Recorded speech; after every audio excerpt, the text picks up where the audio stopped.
महर्षि पतंजलि विरचितानि योगसूत्राणि। अथ समाधिपादः। अथ योगानुशासनम्। योगश्चित्तवृत्तिनिरोधः। तदा द्रष्टुस्वरूपेऽवस्थानं वृत्तिसारूप्यमितरत्र। वृत्तयः पञ्चतया क्लिष्टाः प्रमाणविपर्ययविकल्पनिद्रास्मृतयः। प्रत्यक्षानुमानागमः प्रमाणानि। विपर्ययो मिथ्याज्ञानमतद्रूपप्रतिष्ठम्। शब्दज्ञानानुपाती वस्तुशून्यो विकल्पः। अभावप्रत्ययालम्बना वृत्तिर्निद्रा। अनुभूतविषया सम्प्रमोषस्मृतिः।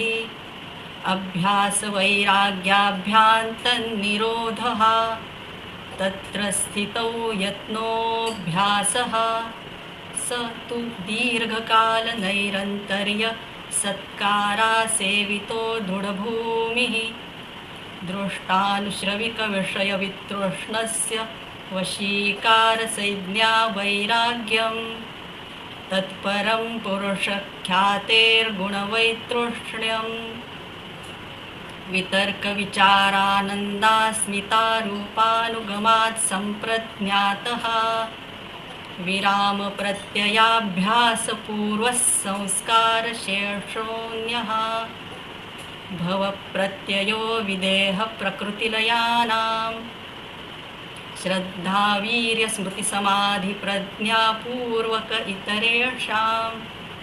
तीव्रसंवेगानामासन्नः। मृदुमध्याधिमात्रत्वात् ततोऽपि विशेषः।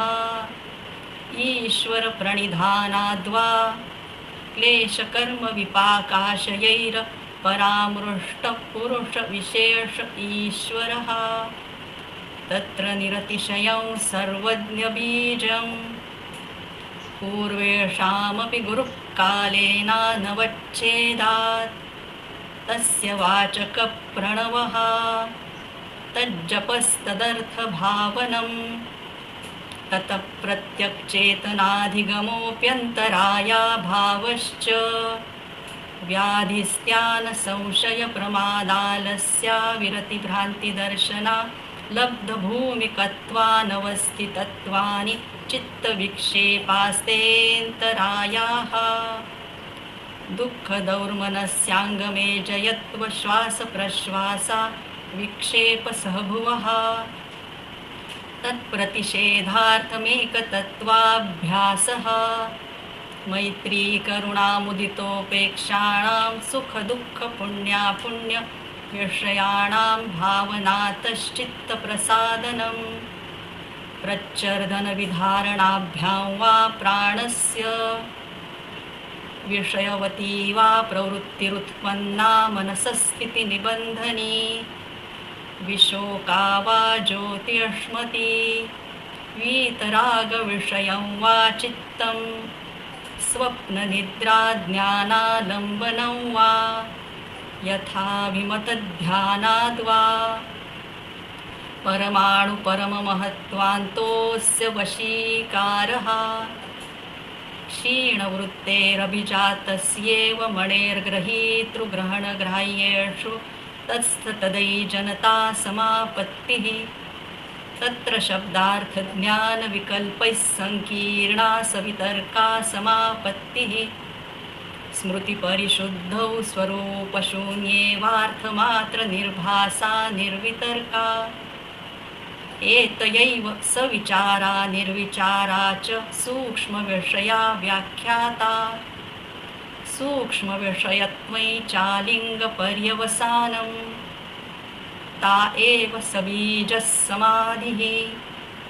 निर्विचारवैशारद्येऽध्यात्मप्रसादः। ऋतंभरा तत्र प्रज्ञा।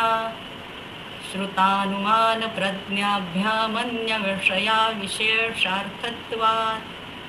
तज्जः संस्कारोऽन्यसंस्कारप्रतिबन्धी।